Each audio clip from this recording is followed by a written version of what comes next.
حضرت ابو طلحہ انصاری رضی اللہ عنہ فرماتے ہیں،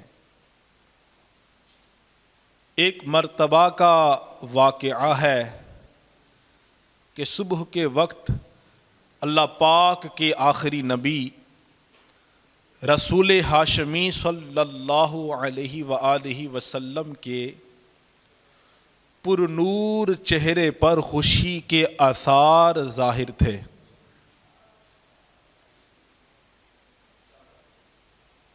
صحابہ کرام علیہم رضوان نے اس کا سبب پوچھا تو فرمایا اللہ پاک نے پیغام بھیجا ہے، اے محبوب صلی اللہ علیہ وآلہ وسلم، آپ کا جو امتی آپ پر ایک بار درود پڑے گا میں اس کے لیے 10 نیکیاں لکھوں گا، اس کے 10 گناہ مٹا دوں گا، 10 درجات بلند فرماؤں گا اور اتنی ہی رحمت بھیجوں گا۔ ان پر درود جن کو کسے بے کسا کہیں، ان پر سلام جن کو خبر بے خبر کی ہے۔ وہ پیارے آقا مکی مدنی مصطفیٰ صلی اللہ تعالی علیہ وسلم جن کو بے سہاروں کا سہارا کہا جاتا ہے، جو ہر بے خبر کی خبر رکھنے والے ہیں، ان پر درود و سلام ہوں۔ صلو علی الحبیب صلی اللہ تعالی علی محمد۔ ایک کافر تھا، اس نے کہیں سے آخری نبی رسول ہاشمی صلی اللہ علیہ وسلم کی یہ حدیث پاک سن لی کہ آپ صلی اللہ علیہ وسلم نے فرمایا، اتقوا فراست المؤمن فإنہ ينظر بنور اللہ۔ مسلمان کی فراست سے ڈرو کہ بے شک وہ اللہ پاک کے نور سے دیکھتا ہے۔ اس کافر کو شوق ہوا کہ اس بات کو آزماتے ہیں، چنانچہ اس نے اسلامی لباس پہنا، امامہ باندھا اور پورا مسلمانوں والا حلیہ اپنا کر ایک ایک کر کے مختلف مشائخ کرام یعنی بڑے بڑے علماء اور اولیاء کی خدمت میں حاضر ہونا شروع ہو گیا۔ جن کی خدمت میں پہنچتا ان سے اسی حدیث شریف کا مطلب پوچھتا کہ رسول اکرم نور مجسم صلی اللہ علیہ وسلم نے جو فرمایا کہ مومن کی فراست سے بچو کہ وہ اللہ کے نور سے دیکھتا ہے، اس حدیث کا کیا مطلب ہے؟ وہ عالم صاحب یا ولی اللہ حدیث شریف کا جو معنی ہوتے بیان فرما دیتے۔ یوں ہی کرتے کرتے ایک دن وہ سید الطائفہ اولیاء کرام کے سردار جنید بغدادی رحمت اللہ علیہ کی خدمت میں حاضر ہو گیا۔ یوں بہت مجمع لگا تھا، جنید بغدادی رحمت اللہ تعالی علیہ اس میں بیان فرما رہے تھے۔ اس نے دوران بیان ہی پوچھا، علی جا، رسول اکرم نور مجسم صلی اللہ علیہ وسلم نے جو فرمایا اتقوا فراست المؤمن فإنہ ينظر بنور اللہ، کہ مومن کی فراست سے بچو، ڈرو کہ وہ اللہ کے نور سے دیکھتا ہے، اس کا مطلب بیان فرمائیے۔ جنید بغدادی رحمت اللہ تعالی علیہ نے اپنی مومنانہ فراست سے اسے پہچان لیا اور فرمایا اس حدیث کا مطلب یہ ہے کہ تو کفر چھوڑ اور اسلام میں آ جا۔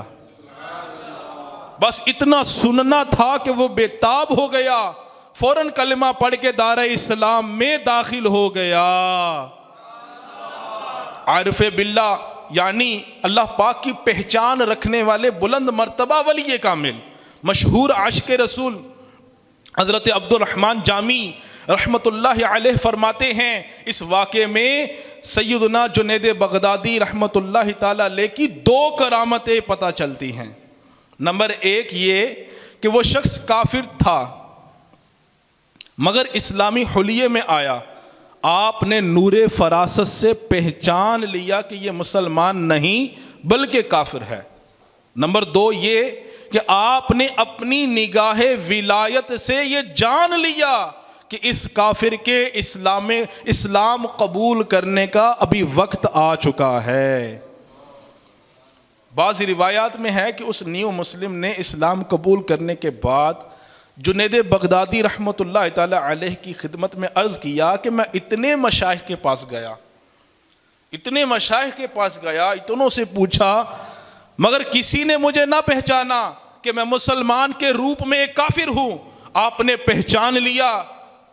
حضرت جنید بغدادی رحمۃ اللہ تعالی علیہ نے فرمایا ان سب نے بھی تجھے پہچان لیا تھا، مگر سب جانتے تھے کہ تمہارا ایمان لانا میرے ہاتھ پر لکھا ہے۔ نگاہ ولی میں وہ تاثیر دیکھی، نگاہ ولی میں وہ تاثیر دیکھی، بدلتی ہزاروں کی تقدیر دیکھی، اور آج دنیا میں بدلتی لاکھوں کروڑوں کی تقدیر دیکھی۔ صحابی ابن صحابی حضرت عبداللہ بن عمر رضی اللہ تعالی عنہما سے روایت ہے، اللہ پاک کے نبی آخری نبی رسول ہاشمی صلی اللہ علیہ وآلہ وسلم نے فرمایا، اتقوا فراست المؤمن فإنہ ينظر بنور اللہ، کہ مومن کی فراست سے بچو کہ بے شک وہ اللہ کے نور سے دیکھتا ہے۔ یہ نگاہ ولایت کے اثرات بتائے جا رہے ہیں۔ پھر حدیث پاک میں ایسے کامل ایمان والے مومن کی فراست سے بچنے کا جو حکم دیا گیا ہے کہ اس کا مطلب کیا ہے، کہ اس کی نگاہ سے بچنا کیوں ہے، وہ بچنے کا مطلب کیا ہے، فرمایا کامل ایمان مومن مثلاً اولیاء کرام کے سامنے گناہوں سے بچو، ان کے سامنے دل سنبھال کر رکھو کہ باطنی گناہوں مثلاً حسد، بدگمانی وغیرہ سے اپنے آپ کو ان کے سامنے بچاؤ، کہ ظاہری گناہوں سے بھی بچنا ضروری ہے اور باطنی گناہوں سے بھی بچنا ضروری ہے۔ اب یہ کیا کہ ظاہری گناہوں سے تو بچو، اور یہ کامل ایمان والے جو اپنے نور ایمان کے ذریعے سے تمہارے گناہوں کو جان لیں گے، ہو سکتا ہے کہ تمہیں ان کے سامنے شرمندہ ہونا پڑے۔ جیسا کہ ہم نے اب سن رکھا ہے، آپ میں سے بعضوں نے سنا ہوگا، پڑھا ہوگا کہ امام اعظم ابو حنیفہ رضی اللہ تعالی عنہ، آپ کی ایک کرامت یہ بھی تھی کہ آپ کسی کو وضو کرتا دیکھتے تو آپ اس کے وضو کے قطروں سے دیکھ کر پہچان لیتے کہ یہ کون سے گناہ میں مبتلا تھا۔ علامہ عبد الرؤف مناوی رحمۃ اللہ تعالی علیہ مزید سمجھاتے ہیں، ہمیں فرماتے ہیں بندہ جیسا عمل کرے جزا بھی ویسی ملتی ہے، لہذا یہ مومنانہ فراست جس کا حدیث پاک میں ذکر ہوا، جو یہ فراست حاصل کرنا چاہتا ہے اسے چاہیے کہ اپنی نگاہوں کو جھکا کر رکھے، بد نگاہی مثلاً غیر محرموں پر نظر ڈالنے، فلمیں ڈرامے دیکھنے سے بچے، خود کو نفسانی خواہشات سے بچائے، دل میں ہمیشہ یہ خیال جما کر رکھے کہ اللہ دیکھ رہا ہے، اور صرف حلال کھائے۔ بندہ چاہتا ہے یار یہ مومنانہ فراست میرے کو کیوں نہیں ملتی، میں بھی تو مسلمان ہوں، میں بھی تو کلمہ گو ہوں، میں بھی تو اہل ایمان میں آتا ہوں، میں بھی تو نماز پڑھتا ہوں، میں بھی تو قرآن پڑھتا ہوں، میں بھی تو رمضان کے روزے رکھتا ہوں، میں بھی تو نیک محافل میں جاتا ہوں، تو پھر یہ فراست میرے پاس کیوں نہیں؟ تو ایسے میں ہمیں یہ توجہ دلائی جا رہی ہے، ہم چاہتے ہیں کہ ہمیں یہ نگاہ ملے، تو ہمیں کیا کرنی ہے؟ اپنی نگاہوں کی حفاظت کرنی ہے، ہمیں صرف اور صرف حلال کھانا چاہیے، حلال ہی کمانا چاہیے، حرام سے ہر دم بچتے رہنا چاہیے۔ ان نیک اعمال کی برکت سے علامہ عبد الرؤف مناوی فرماتے ہیں، ان نیک اعمال کی برکت سے اس کا دل روشن ہوگا، اللہ پاک نے چاہا تو اس سے بھی مومنانہ فراست نصیب ہو جائے گی۔ آقا کی حیا سے جھکی رہتی تھی نظر اکثر، آنکھوں پہ میرے بھائی لگا قفل مدینہ، گر دیکھے گا فلمیں تو قیامت میں پھنسے گا، آنکھوں پہ میرے بھائی لگا قفل مدینہ، آنکھوں پہ سرے حشر نہ بر جائے کہیں آگ، آنکھوں پہ میرے بھائی لگا قفل مدینہ، بولوں نہ فضول اور رہیں نیچی نگاہیں، اے اللہ بولوں نہ فضول اور رہیں نیچی نگاہیں، آنکھوں کا زباں کا دے خدا قفل مدینہ، آمین۔ صلو علی الحبیب اللہ تعالی علی محمد وعلی آلہ وصحبہ وبارک وسلم۔ پیارے اسلامی بھائیوں، حضرت جنید بغدادی رحمت اللہ علیہ سلسلہ عالیہ قادریہ رضویہ اتاریہ کے آپ ترتیب میں 11ویں بزرگ ہیں۔ سیدی اعلیٰ حضرت رحمت اللہ تعالیٰ علیہ نے منظوم شجرہ شریف میں آپ کا ذکر یوں کیا ہے دعا کے ذریعے سے، بہر معروف و سری معروف دے بے خود سری، بہر معروف و سری معروف دے بے خود سری، جند حق میں گن جنید با صفا کے واسطے، آمین۔ آپ کا نام پاک جنید، کنیت ابو القاسم اور القابات میں سید الطائفہ، لسان القوم، طاؤس العلماء، یہ آپ کے لقبات ہیں۔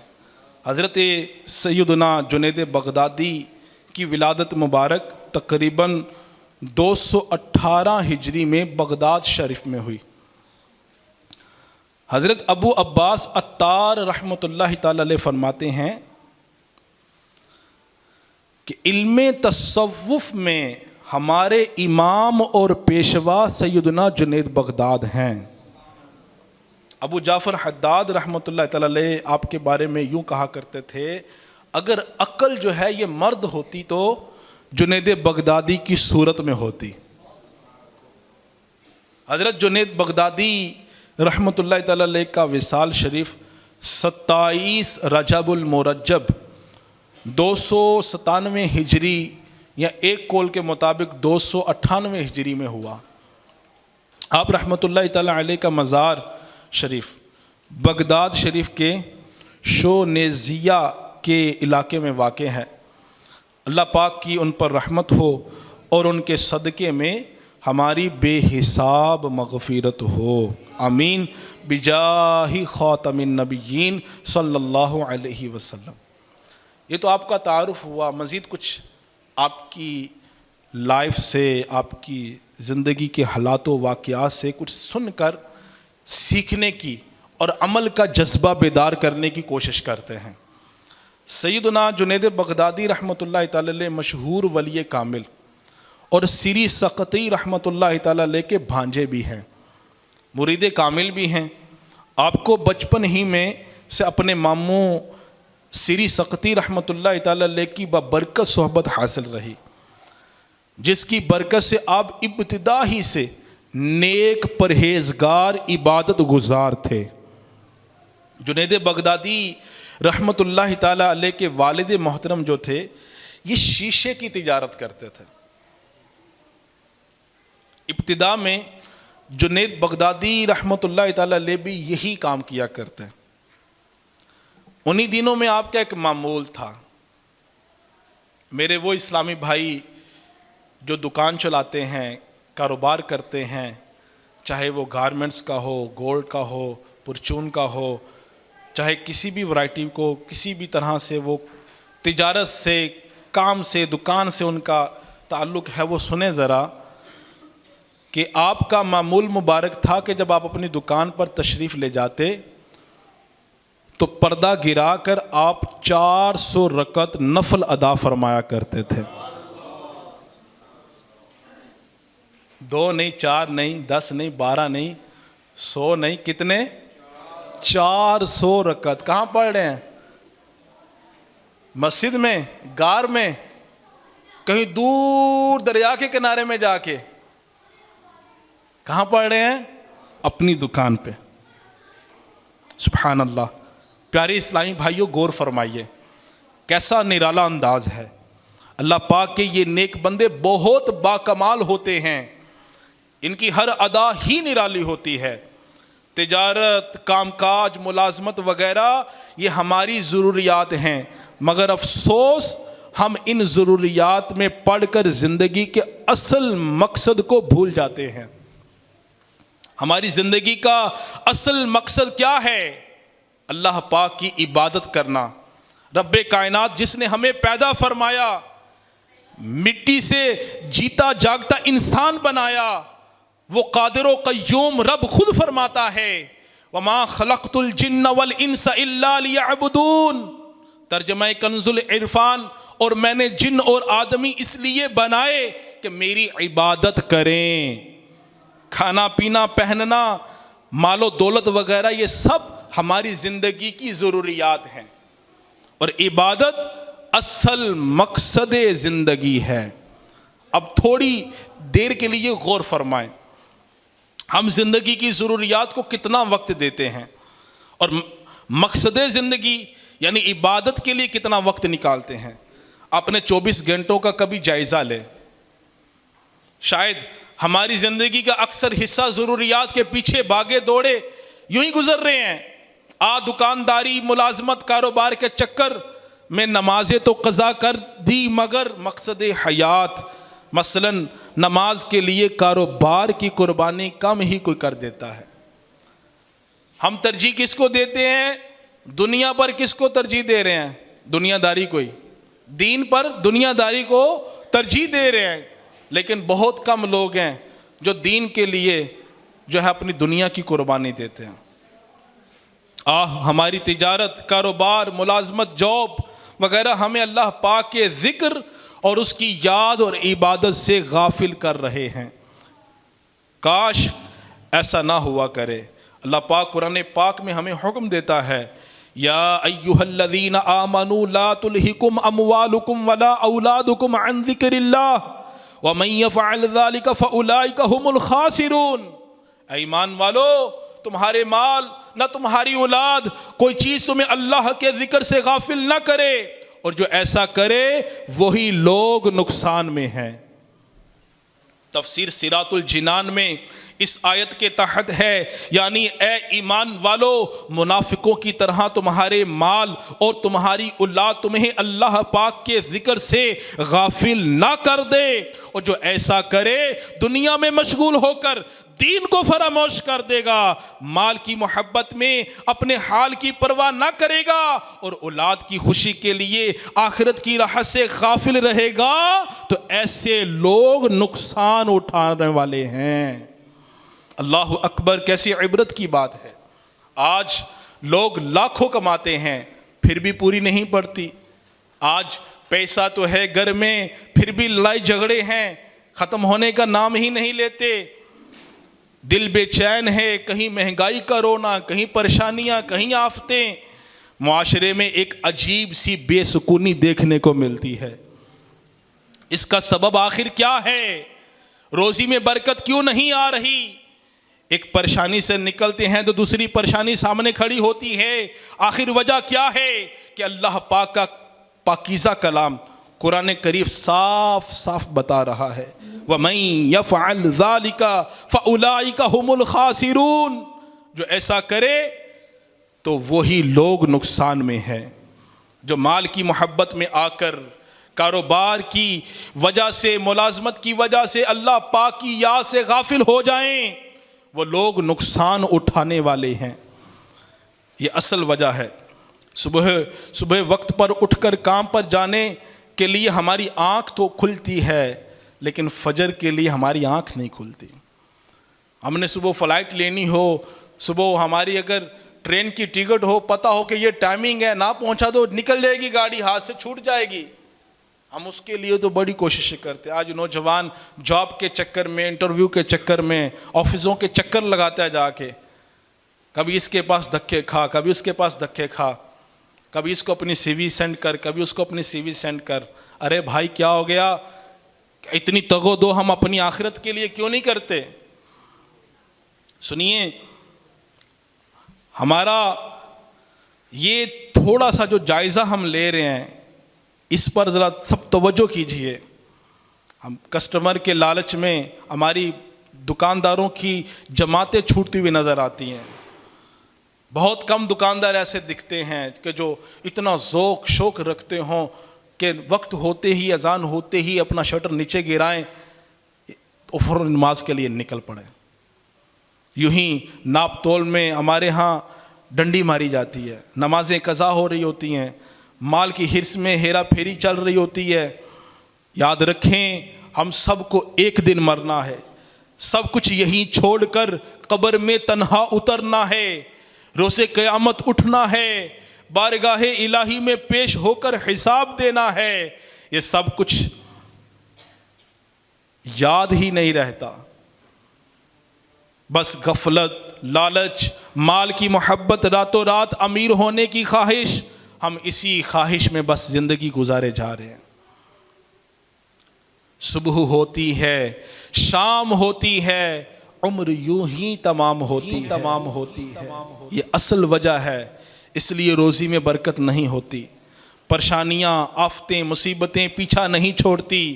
کاش ہمیں ولی کامل جنید بغدادی کا صدقہ نصیب ہو جائے، آپ دکان پر جا کر دکان کھول کر پردہ گرا کر 400 نفل ادا کرتے۔ چلو 400 نہ صحیح، 2 رکعت نفل تو پڑھ سکتے ہیں، اذان سنتے ہی نماز کے لیے مسجد میں تو جا سکتے ہیں، اپنی نمازوں کی فکر میں اپنے آپ کو بیدار تو کر سکتے ہیں۔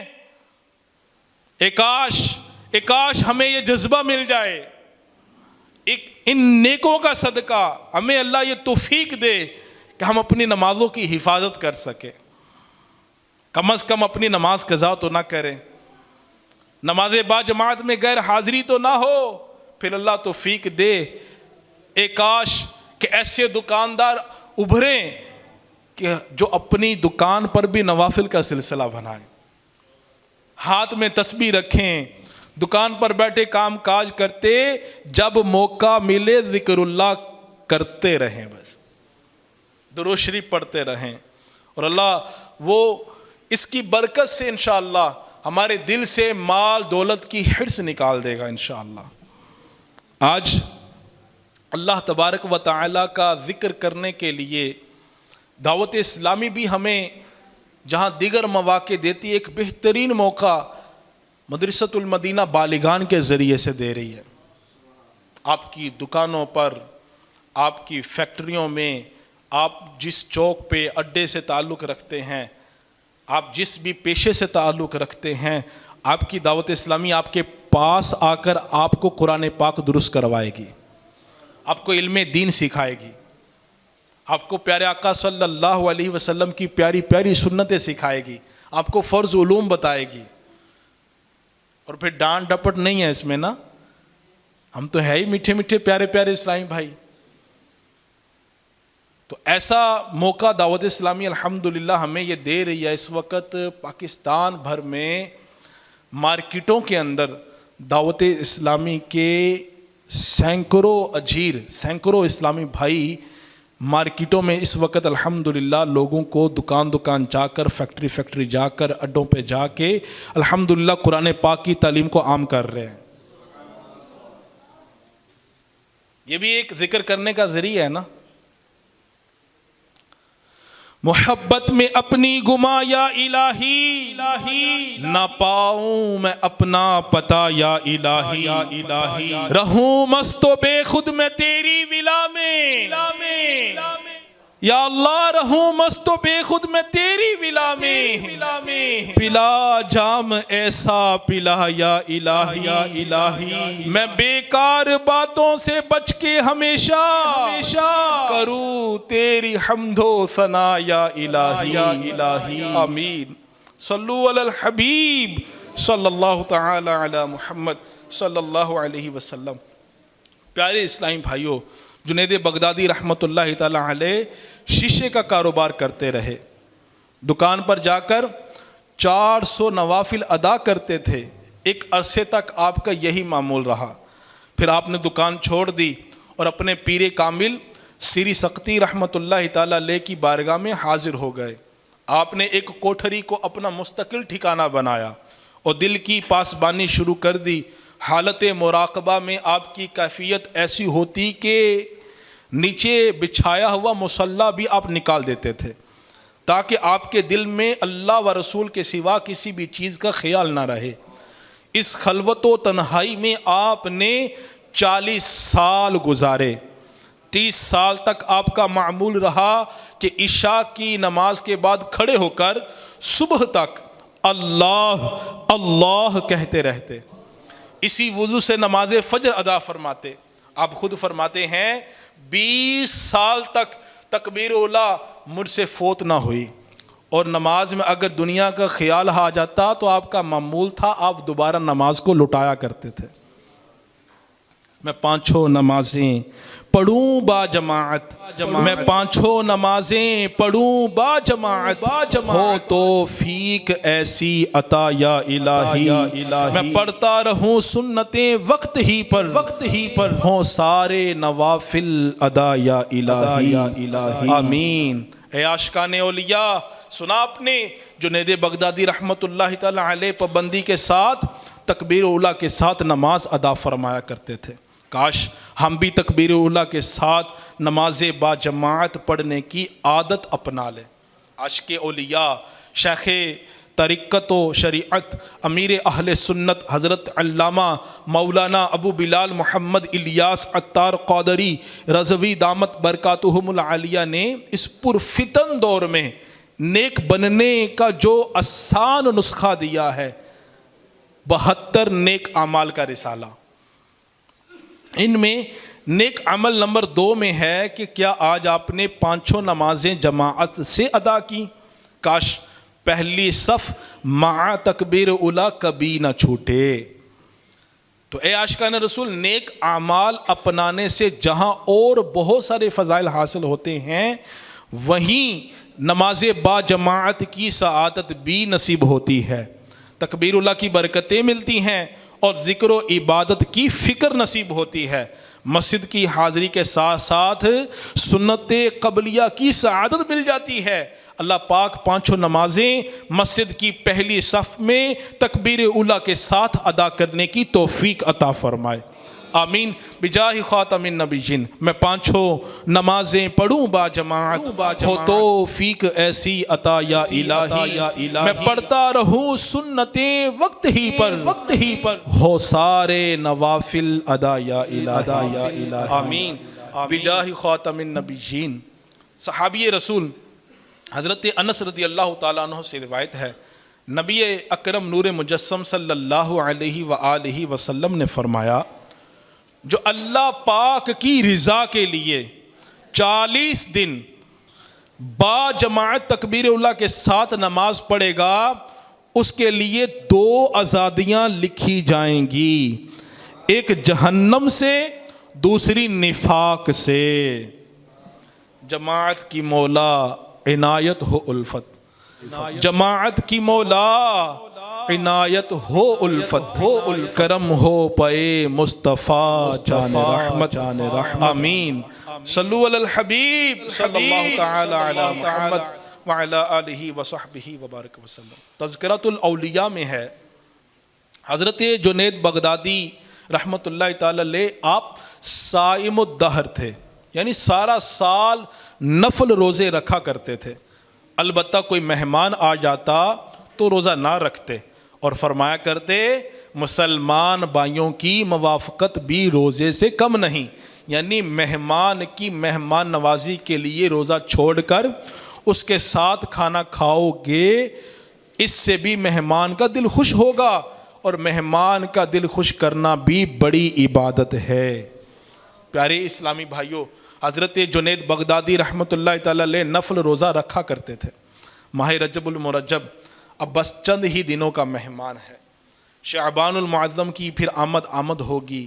یہ ایام گویا نفل روزوں کا موسم بہار لے کر آتے ہیں. ان مہینوں میں روزے رکھنے کے بہت سارے فضائل ہیں.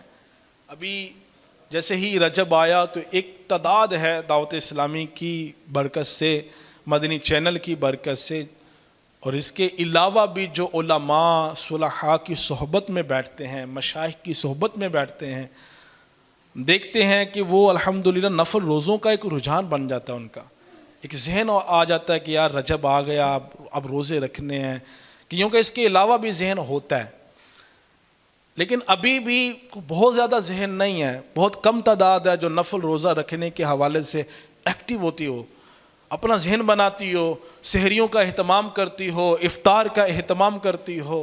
پیارے اسلامی بھائیو، یہ دن عام دنوں کی طرح گزارنے جیسے نہیں ہے۔